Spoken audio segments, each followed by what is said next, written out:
SSLC പരീക്ഷാഫലം ഇന്ന് പ്രസിദ്ധീകരിക്കാനിരിക്കെ പ്രതീക്ഷകൾക്കൊപ്പം ആശങ്കയിലാണ് മലപ്പുറം ജില്ല. A+ നേടുന്നവരുടെ എണ്ണത്തിൽ ജില്ല തുടർച്ചയായി ഒന്നാമതാണെങ്കിലും +1 മതിയായ സീറ്റുകൾ ഇല്ലാത്തതാണ് ആശങ്കയ്ക്ക് കാരണം. സർക്കാർ അധിക സീറ്റുകൾ പ്രഖ്യാപിച്ചെങ്കിലും ഇത്തവണയും ആയിരങ്ങൾക്ക് തുറപ്പഠനം നിഷേധിക്കപ്പെടുമെന്നാണ് കണക്കുകൾ വ്യക്തമാക്കുന്നത്.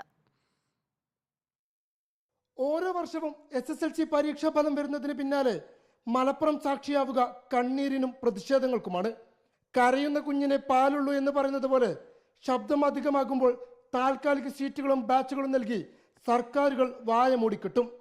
ഓരോ വർഷവും ഇതിന്റെ തനി ആവർത്തനം തന്നെ. ഇത്തവണയും സ്ഥിതിക്ക് മാറ്റമില്ല. ജില്ലയിൽ SSLC പരീക്ഷ എഴുതി ഫലം കാത്തിരിക്കുന്നത് 80,173 വിദ്യാർത്ഥികൾ. മറ്റു സിലബസുകളിൽ പരീക്ഷ എഴുതിയവർ 5000-ലധികം വരും. ജില്ലയിൽ സർക്കാർ എയ്ഡഡ് മേഖലയിൽ ആകെയുള്ളത് 41,950 +1 സീറ്റുകൾ. ഈ വർഷം സർക്കാർ പ്രഖ്യാപിച്ച 10,650 സീറ്റുകൾ ചേർത്താൽ ആകെ സീറ്റുകളുടെ എണ്ണം 52,600 ആകും. അപ്പോഴും 27,573 വിദ്യാർത്ഥികൾക്ക് സർക്കാർ എയ്ഡഡ് സ്കൂളുകളിൽ +1 സീറ്റ് ലഭിക്കില്ല. വിദ്യാർത്ഥികൾക്ക് സൗജന്യ പഠനം ലഭിക്കാത്ത അൺഎയ്ഡഡ് മേഖലയിൽ 11,300 സീറ്റുകളുണ്ട്.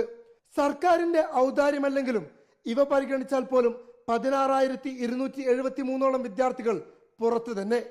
അധിക ബാച്ചുകൾക്ക് പകരം സീറ്റുകളുടെ എണ്ണം വർദ്ധിപ്പിക്കുന്ന രീതി വിദ്യാർത്ഥികളുടെ പഠന നിലവാരത്തെ സാരമായി ബാധിക്കുന്നുവെന്നാണ് അധ്യാപകരുടെ ആക്ഷേപം. സീറ്റ് പ്രതിസന്ധിയുടെ ശാശ്വത പരിഹാരം കൂടുതൽ സ്ഥിരം ബാച്ചുകൾ അനുവദിക്കലാണ്. അതുണ്ടായില്ല എങ്കിൽ ഉയർന്ന മാർക്ക് നേടിയിട്ടും ഇഷ്ടമുള്ള വിഷയമോ വിദ്യാലയമോ തിരഞ്ഞെടുക്കാനാകാത്ത വിദ്യാർത്ഥികളുടെ കണ്ണീരിന് ഇത്തവണയും മലപ്പുറം സാക്ഷിയാകേണ്ടി വരും. Reporter Ashkar Ali Karimba, in reporter, Malappuram.